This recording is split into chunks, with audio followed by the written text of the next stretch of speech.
Around about this time, to the exact day and the exact Sunday, at the end of January 1972, the events of Bloody Sunday occurred. I say around this time because the various records are a little hazy, but probably somewhere around about 4 o'clock, a group of British paratroopers came from behind the barricades and then, according to their own official account, went into the crowd to make arrests. But according to both the population of Derry and indeed many other eyewitnesses, particularly reporters, but indeed a few people who were visiting the city and so forth, the troops came from behind the barricades and very quickly took up firing positions and then opened fire on the crowd. What we do know is that in around about a 10 to 15 minute period, somewhere between about 10 past 4 and maybe 20 past 4, 25 past 4 or so, 13 people were shot dead. Another man was very seriously wounded and was to die a few months later. And then any varying estimates of the injured, but between 13 and 18 people were seriously injured. And of course, large numbers of people who were both present or who were related or in other ways involved suffered the impact of these events. The phrase that Stan took from my article, sheer unadulterated murder, is not the words of some militant Republican or some raving leftist. It's actually the words of the Derry city coroner, Major Hugo O'Neill, who was a former officer in the British Army. But he argued in an inquest into the deaths that they had been murdered and that the British Army had essentially run amok and that they had fired into innocent people. Why I give the very rough account of what happened is that for a very long time, the actual events of the day have been contested. And indeed, if you've read any of the coverage, you'll be very well aware that the initial reports, for example, the media gave the story out from around about 6 o'clock that a number of IRA gunmen and bombers had been killed in a gun battle with British troops. And so the exact nature of what happened was immediately covered up. A particular spin was put on it that this was an IRA attack and that the troops, insofar as they opened fire, were responding to attacks upon them. In other words, it was part of a narrative in the Northern Ireland of that time that the British Army that was there as peacekeepers and that they were coming under increasingly aggressive attacks, and that when they did so, they followed their own rules of engagement, the so-called yellow card, which gave various details of how they should respond, and responded essentially in self-defense. Now, the accounts that we have from the participants on the march and a number of other people who were in a sense bystanders, one of them, most interestingly, an Englishman who lived in the Bogside area, who was a former British soldier.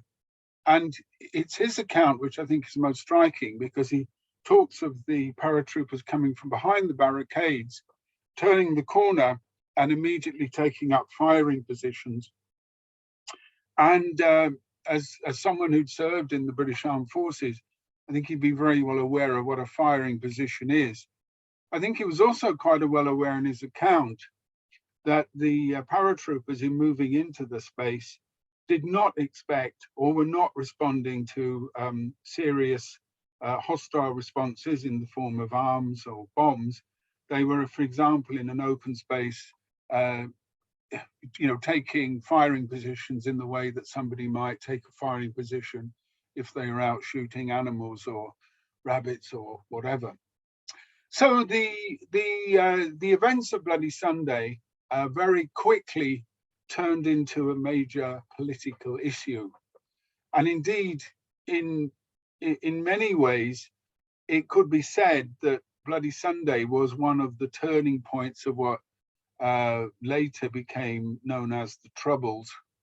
A turning point because it, I think, certainly in the immediate years that followed, certainly up to 72, 73, the IRA's campaign was given a tremendous fillip. Recruits flooded into the IRA on that night, and indeed on the successive days in Derry. Young people were joining up in queues. They were in the famous phrase, queuing around the block. And indeed, further afield, support for the IRA increased, but also support against the repressive policies of the British state grew. The reaction throughout Ireland was very dramatic. Through protests, spontaneous strikes and demonstrations occurred. Schools closed. Indeed, it was probably the biggest mobilization of popular opinion, I think, really since the 1920s. But even further afield, in the United States, there were boycotts of British goods. British shipping was boycotted, and there were protests in most European cities. Indeed, there were protests in Britain as well. So the events of Bloody Sunday were, I think, an important turning point. And for many people, it was made a very clear sort of distinction, a very clear answer, very clear illustration of British policy. And so the politicization and the political debate of these events was really there from the beginning. In the immediate hours after the paratroopers' attack, the British Army and the British government's media operation went into high gear, and so stories went out that the army had come under attack, that they'd shot a number of gunmen and terrorists, and then further stories came that they'd recovered weapons, that they'd found traces of explosives and so forth on the bodies of the people who were shot dead. And so the full sort of paraphernalia of state propaganda was directed at this particular incident. In the days that followed, this then turned into a full-blown media campaign, and as we might expect, the right-wing papers in Britain and indeed elsewhere argued that this had been, an IRA attack. It had been an attempt and an attack on the British forces, and so the British forces had naturally responded. It also turned on the nature of the march, and indeed what the protest march was about. I think it's important to remind ourselves that the march was a civil rights march, and the march itself was going to be addressed not only by Bernadette Devlin, but also by Fenner Brockway, who was a British Labour politician, ILP member, a very sort of eminent progressive figure. And the march was in protest at the introduction of internment without trial, and indeed much of the repressive legislation that had been introduced, or the repressive policies that were being developed in the 6 counties. Now, the march was scheduled to come down from the Bogside area and the Creggan further up the hill, and to go into the city of Derry, and to go around the bottom of the walls and down to the Guild Hall, which is quite an open square. Now, the march was banned. Again, the Stormont government had extensive powers to ban marches of that sort. And so, pardon me, so it was likely that it was going to be contested. And so the organizers of the march agreed that they would march out of the Bogside, but would probably end their march in the area around Free Derry Corner. In other words, they would be well away from the Guildhall, and indeed largely away from the barricades, which were usually set up around William Street, which again leads into the Guildhall. It's an area I know reasonably well, so I'm sorry if I start assuming you do as well. But I want you to think that the Free Derry was probably a good quarter of a mile away from the barricade. So the idea was to have the rally and then disperse the rally.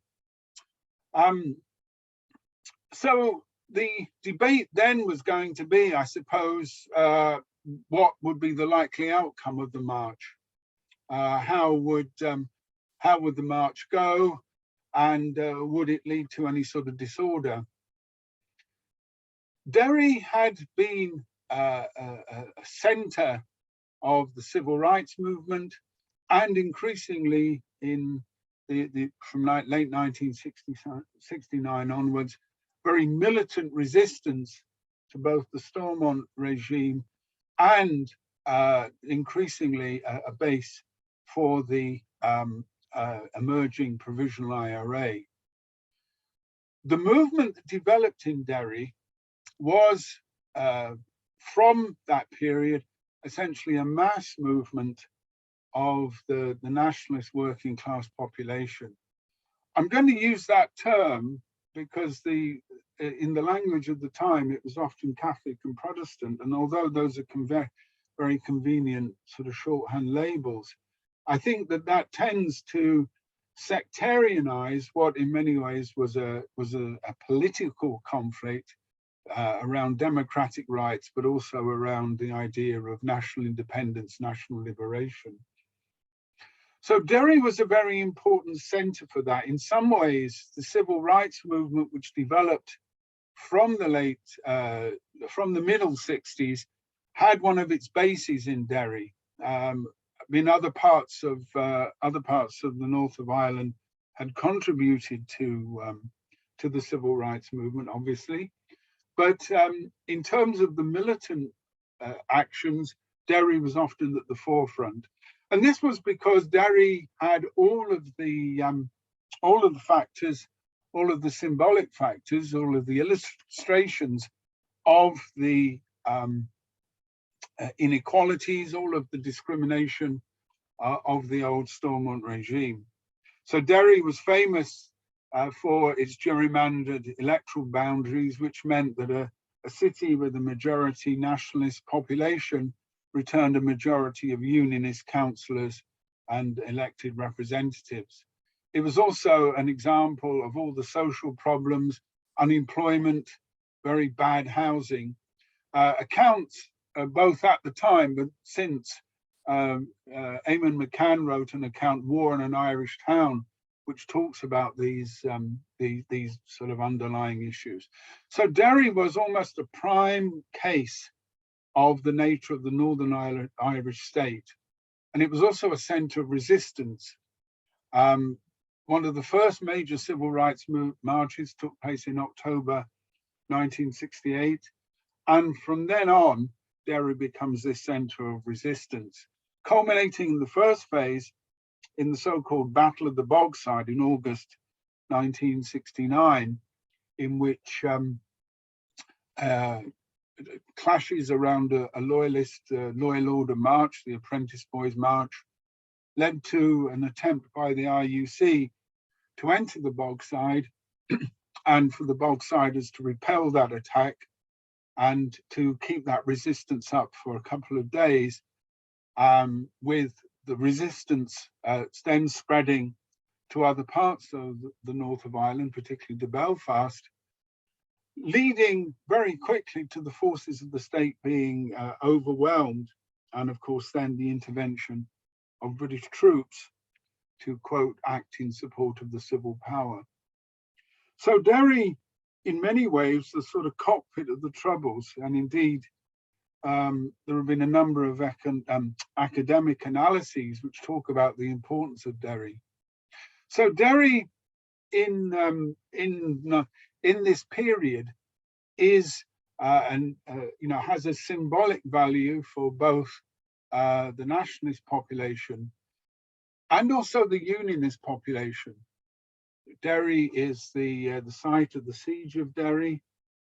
It was a sort of symbol of the Protestant ascendancy, and so the idea that it was their city or our city was quite deeply rooted in politics. Indeed, even going into certain spaces of the city, for example, going into the Diamond, which is effectively inside the walled part of the city, or going down into the Guildhall, all had this, I suppose, political power behind it. The other issue, of course, was that Derry was the centre of a very effective campaign by the IRA, and that campaign, which had begun to develop in 1970, began then to gather momentum from the spring of 1971. The attack took the campaign took the form of ambushes and attacks on soldiers, but also the bombing of commercial and business targets. And Derry again was one of the centres for this activity. In fact, the centre of Derry was quite devastated by the IRA's commercial campaign, and then when combined with ambushes and attacks, made Derry a very difficult area. Indeed, the Saville report describes Derry in 1972 in the following ways. It says, the situation in Londonderry in January 1972 was serious. By this stage, the nationalist community had largely turned against the soldiers, many believing that the army, as well as the Royal Ulster Constabulary, were agents of an oppressive regime. A large part of the nationalist area of the city was a no-go area, which was dominated by the IRA, where ordinary policing could not be conducted, and where even the army ventured only by using large numbers of soldiers. Now, there's an important point about that use of the phrase no-go area. In parts of Northern Ireland, particularly in parts of Belfast and in Derry, there were areas in which the state had, in effect, ceded control. These areas had emerged in the summer of 1969.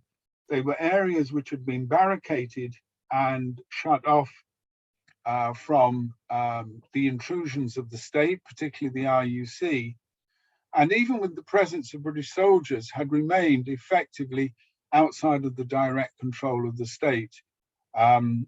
These no-go areas were, of course, symbols of a challenge to the authority of the state, and as such, I think they presented a serious challenge to both military planners and officers and so forth, and governments. And I think what we're starting to look at, or what we perhaps need to understand, is the nature of the campaign that was now being directed against the state wasn't just an armed campaign by a paramilitary organization, that the Provisional IRA does increasingly represent a mass insurrectionary movement. In this period, the IRA is able to organize relatively freely in these areas, and indeed on some parts of the countryside as well. So, for example, from photographic evidence, we can see IRA checkpoints, so that people coming into and out of the area are checked by members of the IRA. We can see this sort of sense that these areas were no longer under state control. So this presents a challenge to the state, but so does the nature of the movement. It isn't just a small terroristic band. It is much more, I think, the nationalist community a much wider form of mobilization. Many contemporaries point to this, this sort of sense. One person that I interviewed, admittedly about 25 years after the events we're describing, but he said that a pool of energy had been released, and that the institutions and the structures of the state seemed to have been thrown off. And then we realized that they, the state, weren't all powerful. We had no-go areas and we had an armed organization. And all of this resulted in a discussion, what would replace it? So these are some of the circumstances, I think, surrounding Bloody Sunday. And these, we have the mass resistance campaign. We then have as well, and I think this sort of context is important to note, we have a state counterinsurgency strategy, which is very much determined to crush this movement. Now, to perhaps help explain this, I need to talk a little bit about maybe the constitutional and the political relationship between Stormont, the so-called devolved government in Stormont, and the British state. I referred earlier to the civil rights movement emerging in the 1960s as essentially a movement to gain civil rights. Also, some forms of social and economic equality, and above all, an end to discriminatory practices in housing and employment, both public and private sector. Now, this civil rights movement took direct inspiration from a number of similar movements that were occurring internationally. The civil rights marchers in Northern Ireland borrowed much from the American movement, even the song "We Shall Overcome." And in terms of their strategies, this was a movement that didn't focus on national liberation, reunification. It indeed famously used the slogan, "British rights for British citizens." And I have in my possession some old People's Democracy leaflets that were issued for an election in February 1969, when they actually make the statement, if we're part of the United Kingdom, we should have the same rights as other people in the United Kingdom. So this civil rights movement differed from other movements in the nationalist population in the 6 counties, really since its existence in the period 1920 to 25. It was a movement that focused on both economic and social demands, but fairly basic democratic demands as well. It developed as well, I think, from a number of sort of quite important social changes amongst the population in the 6 counties, which I don't really have time to go into. But I think it's quite important that students, particularly Catholic students, many of whom were the first generations in their family to stay on at school beyond 14 or 15, school leaving age was being raised in this period. And of course, some of them had access to university education.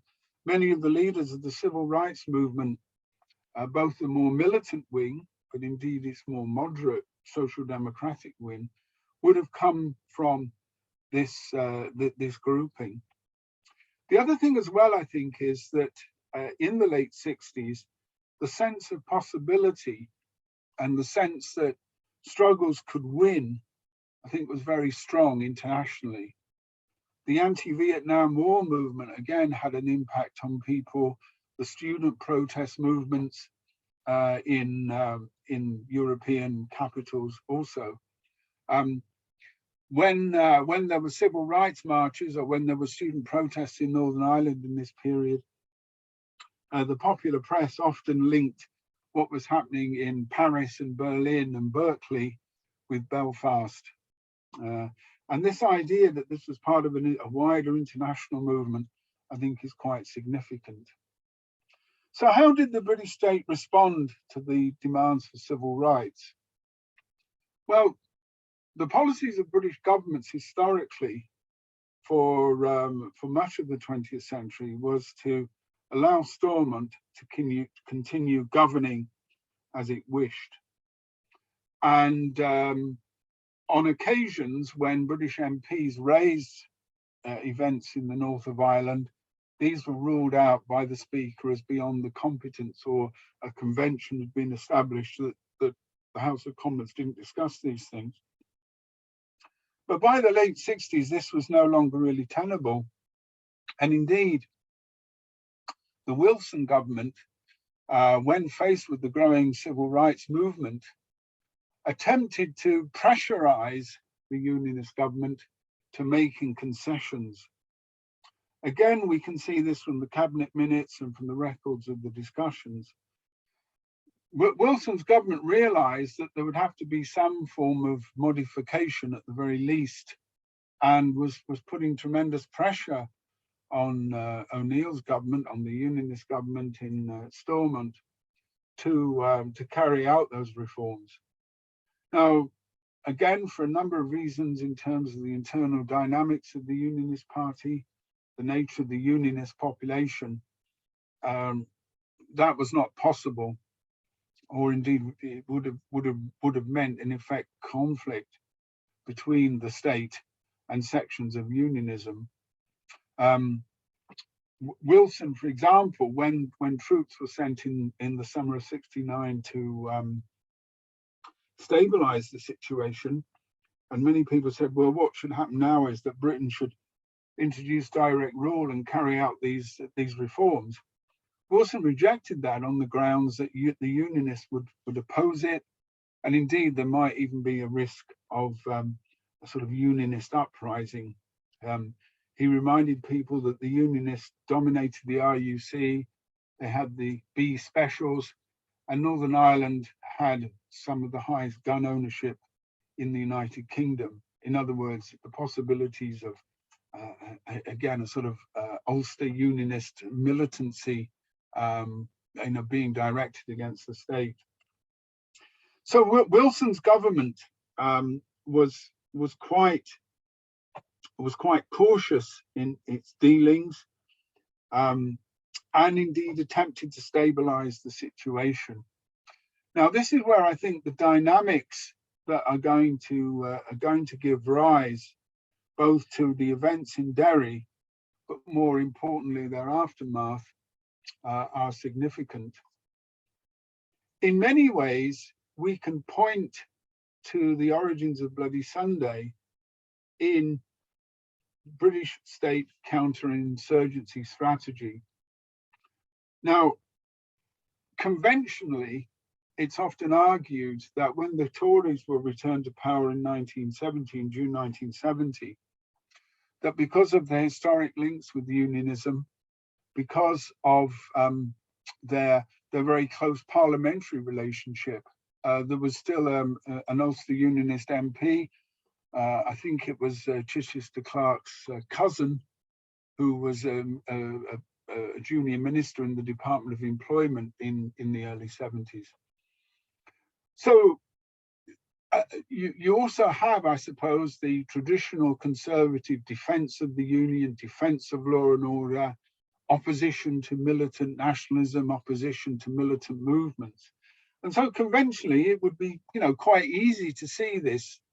Within days of the Tories coming to power, there were two fairly big security operations which seemed to indicate that the state and the army was going to go in hard.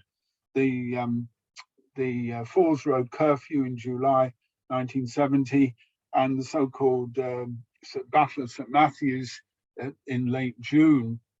Now, these were operations which defined the situation in the north of Ireland as one of combating insurgency. So the Falls Road curfew involved the curfew of a district of the city, and then extensive house searches for arms, smashing up the furniture, pulling up the floorboards, and of course some resistance by the population.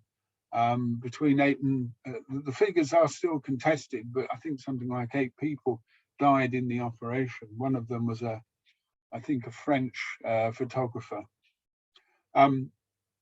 So the army was framing the movement that they essentially were confronted with was as insurgency.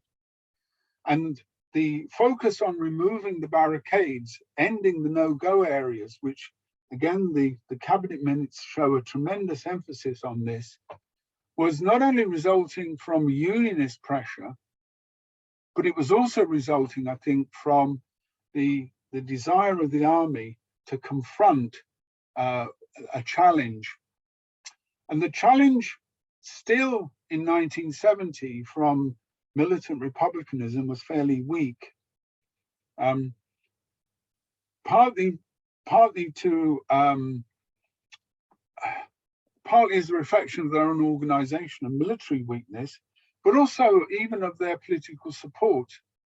Again, my own researches and researches of other people I know, with former members of the IRA in this period, all point to a very cautious approach. So the idea that immediately the British Army went to Ireland, there was an insurgency against them isn't accurate. That takes time to develop. And indeed, what facilitates much of the emergence of that militant movement is actually the actions of the state itself. So in this crucial period between 70 and 72, particularly culminating in Bloody Sunday, there are a series of parallel movements. There is an official civil rights movement, which even this fairly mild, innocuous body is regarded as a revolutionary challenge by the Stormont government. And then there is the more militant Republican movement, which is small but growing, and is increasingly turning to armed struggle, as it will do really effectively from the spring of 71. There's some attacks in 70, but it doesn't really start to pick up. Now, the response of the British state was really very repressive. And this again reaches something of a pitch in the summer of 1971 with the introduction of internment without trial. Now, the ability to intern, to imprison people and to hold them without trial had always existed in Northern Ireland. And indeed, as a piece of emergency legislation, it was without equal, I think, in the world. It was a fairly draconian piece of legislation which allowed the government simply to arrest people and hold them. And the list of crimes or the list of evidence that could be used against you ranged from possession of newspapers and books through to songs and flags, much less, unauthorized possession of weapons and so forth. So when internment was introduced, it was very clearly an attempt to nip this insurrection in the bud. But of course, as is the way of these things, not only did it not nip the insurrection in the bud, it actually gave fuel to it. On internment night in August 1971, there was widespread rioting, there was widespread armed resistance, and indeed, in some senses, the no-go areas were reinforced. Indeed, the barricades went up in some areas, and it, in a sense, increased the resistance. So internment was a very important question because it went to the heart both of the nature of the regime, but also of the British state's response to it. Alongside internment, we have a full-blown counterinsurgency strategy. And that strategy, I think, is important to look at because I think it really underpins much of our understanding about what went on Bloody Sunday itself. Northern Ireland's constitutional position was a part of the United Kingdom. So, to misquote a famous phrase, it was as British as Finchley, except in many ways it wasn't. and indeed in quite fundamental ways it wasn't. But for the purposes of the state, the British Army was acting in support of the civil authority. So this gave it really not extra military powers. It was not, for example, under martial law. It was running under the basis of common law. And so the army had in a sense to work within rules of engagement and was in theory answerable. But in practice, of course, this wasn't true, and it began to develop a full-blown counterinsurgency campaign based upon the assumption that a significant part of the population, particularly in the nationalist areas, were in a sense enemies of the state who had to be combated. And this drew upon a methodology drawn from colonial wars. And why I emphasize this contradictory position between a counterinsurgency strategy and the sort of domestic nature was, of course, that the type of emergency laws that you could introduce in Aden or Kenya or Malaya or Cyprus, it was quite difficult to do in Britain. But perhaps more importantly, it was also because you had a part of the United Kingdom that was engaged in widespread resistance to the state. This was not somewhere thousands of miles away from home. It's somewhere close to the center of the state. It had many cultural similarities. Above all, it was open to the access of the media. One of the things which I think is often overlooked is that there were wide sections of the British media who in the late 60s and 70s bought the government line and indeed propagated that line. But there are also many other sections of the media, some often in quite surprising newspapers, who carried out investigative journalism, which was quite revelatory, both about about life in the north of Ireland, but indeed about the conduct of the army and so on. So I think these are all important factors which influence the nature of the strategy. But of course, if you see this insurgency and you see this movement as a threat to your state, you're going to deal with it.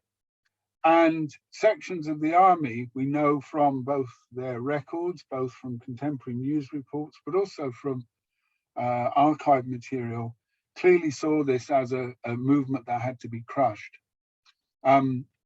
Brigadier Frank Kitson, who became something of a notorious figure in this period, particularly in his work on low-intensity warfare, developed a whole series of strategies from areas such as Kenya and Aden, and these were applied in Northern Ireland. These ranged from simply the use of arrests, the use of banning orders, the use of repression against demonstrations, but also they went into areas of black propaganda, and of course, often what nowadays are called false flag operations, but the operation of so-called pseudo gangs, either running groups of loyalists to carry out assassinations, or indeed using undercover British units to act as provocateurs, or in some senses to weaken the enemy. Again, plenty of examples of collusion between the army and some sections of loyalism, but perhaps more importantly, a clear desire amongst the army to deal with the insurgency. They were under, though, some political constraint, both from London, but that was then counterbalanced by the Ulster Unionist government and its political imperatives for a hard crackdown and to deal with these problems. So the situation then we have in early 1972 is of a rising insurgency. The government of Northern Ireland and indeed the British state feel that that the situation is sliding out of control, and then something must be done. Now, before we turn itself to Bloody Sunday and some of the questions surrounding it, I want to add another sort of set of contextual factors which I think explain up to a point what the British state is doing. If we see the British state as it was in many parts of the world as a colonial regime, imperialist regime, then we can explain, I think, policy in Northern Ireland sort of fairly easily. But I think that there are particular conjunctural factors in the late 60s and 70s, and I agree, I think these continue really later than that, which is about what the British state's interest is in Northern Ireland. Now, I don't want to, go into a longer sort of historical discussion on this, but it's very clear that by this period, British state interests are much less to do with colonial exploitation or indeed economic benefits that may well have been the case at the time of partition. It's also, I think, although the links between the Conservatives and the Ulster Unionists are historically close, I'm not entirely sure that they are as close as they were, say, in the years before 1914. Now, I think we have to locate British state strategy in the political, and in particular in the nature of the challenge to the state that's posed by places like the Bogside. It's the fact that a part of the state is out of the control of the state. It's the fact that there is a mass movement in opposition to the state, and that indeed the state is unable to secure its own borders and its own territory. Remember that the 1970s in Britain are a very turbulent period for the British ruling class. One of the things that is often useful to remind ourselves is when we're looking at events in Ireland, is simply to look either, if we're looking through the cabinet minutes or we're looking at a newspaper, look at what else is happening. Look at the working class movement that's developing against the Industrial Relations Act. Look at the trade union militancy. Look also at the sort of sense of urban unrest. And above all, the feelings in the ruling class that they were facing a really quite fundamental challenge. And that challenge comes not just from the nationalist population of the 6 counties, but it also comes from within. It comes from militant trade unionists. It comes from the enemy within, as was going to be said in the 1980s. So I think that political interest of dealing with this movement is, in a sense, quite core to understanding what's happened or what happened. So we have a ruling class that's faced with a challenge. How does it deal with that challenge? Well, initially, the Conservative government's policy is one of repression that is seemingly not to work. And it's here where I think we start to come to the context of Derry itself. The Widgery report and the Saville report share many things in common.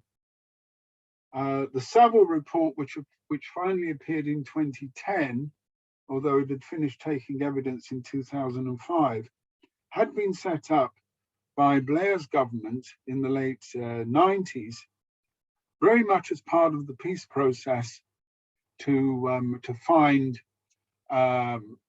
quote, the truth about Bloody Sunday, that this would be all part of the reconciliation process, part of the peace process, the healing, finding justice, overcoming the legacy of the past and so forth.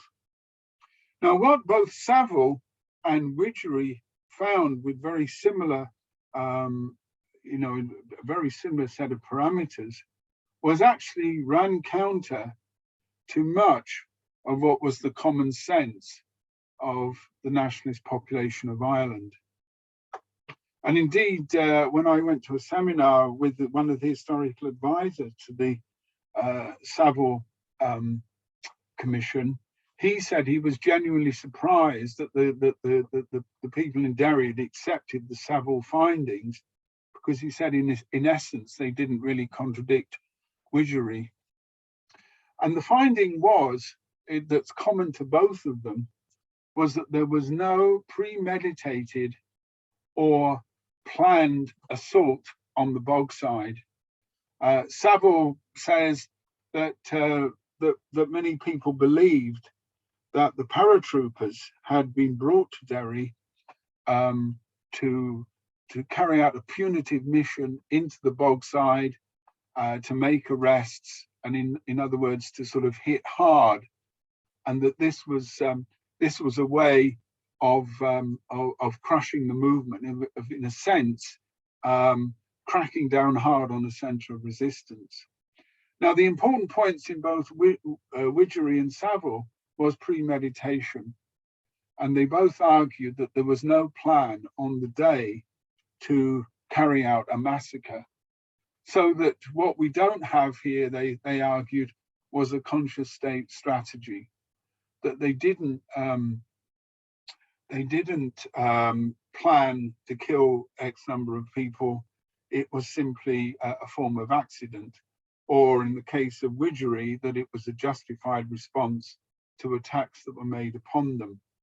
I think that this issue of causation and this issue of strategy is really quite essential, because both the official reports and indeed the apology that David Cameron gave in 2010, in the much of the coverage that we've seen in the newspapers and on the television in the last few days, has turned around this sort of tragedy and has taken the words that that Savile uttered, and which David Cameron repeated, that the deaths on Bloody Sunday were unjustified and unjustifiable. And that, of course, turns the responsibility onto the people who fired the shots. Now, this, I suppose, is very reminiscent of the wider debates that we have about the nature of the state, and indeed the behaviour of the police and the armed forces. I mean, it's obviously a particular issue in the United States with Black Lives Matter, but also here too, where the behaviour of individual policemen is ascribed to sort of bad apples, that, you know, that you will always get a few bad apples in a barrel, but essentially the barrel is sound, the crop is sound. And this sort of bad apple theory is often applied to armed forces and to the police. You know, how many times when a suspect died in custody would we hear this theory? And so this sort of theory, which exonerates the state as an entity, exonerates its strategy, that is brought out to justify or to explain what happened. So the narrative we now have, which you know, sort of picks up on this theory from Savile, is that a group of paratroopers, their fire discipline, their military command structure broke down, and rather like Hugh O'Neill, that they ran amok. Now, you know, that could be an explanation. That certainly could be an explanation. Any group of people with guns in their hands can behave in all sorts of different ways. But remember the descriptions that I gave of some eyewitnesses, which were that the soldiers moved towards the crowd and took up firing positions. Now, I've never served in an army, but I'm fairly sure from what I've seen of soldiers on patrol in Ireland when they think they're going to come under attack, they're looking around, they're not relaxing. They are, taking up a firing position in that way would indicate, a degree of confidence about what they were facing and the fact that they were in a superior position.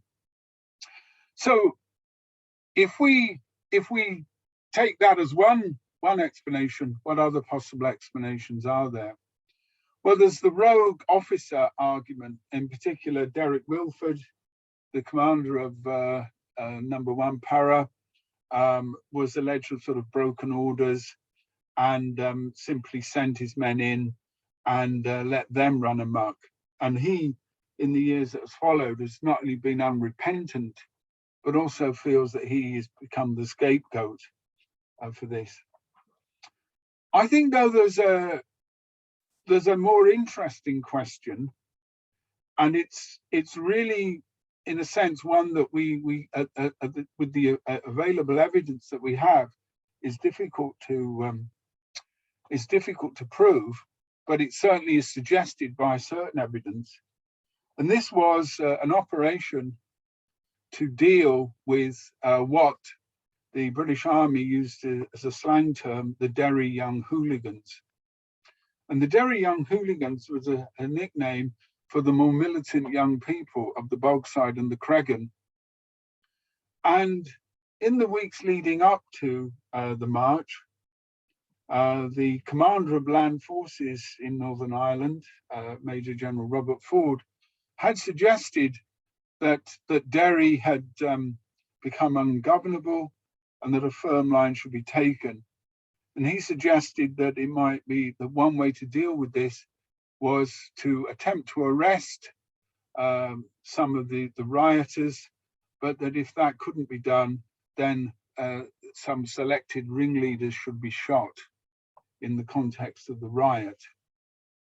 Now, this also reflects, from what we know from the records, something of a tension between the local commander in Derry, McClellan, and also the head of the RUC in Derry, who's a Catholic and has some links into the civil rights movement through intermediaries, that they had favoured a much softer position, partly arguing that it could be contained, that the rioting could be contained within inside the Bogside, and that a direct confrontation would not be advisable. But Ford, and I think others, wanted a much harder line. Why else were the paratroopers brought from Belfast to Derry? Why were they given a role which was unusual for them? And above all, why was a regiment which had already gained a reputation, in the words of Widgery, as the roughest and toughest unit, why were they used in a very different role? Because, of course, the paratroopers have a degree of form. Some of the first rioting and really serious confrontations between British soldiers and the nationalist population actually occurred in April 1970, in which the paratroopers were involved. Of course, on internment night in August 1971, the paratroopers carried out a very similar set of attacks, the Ballymurphy massacre, in which again they shot innocent civilians.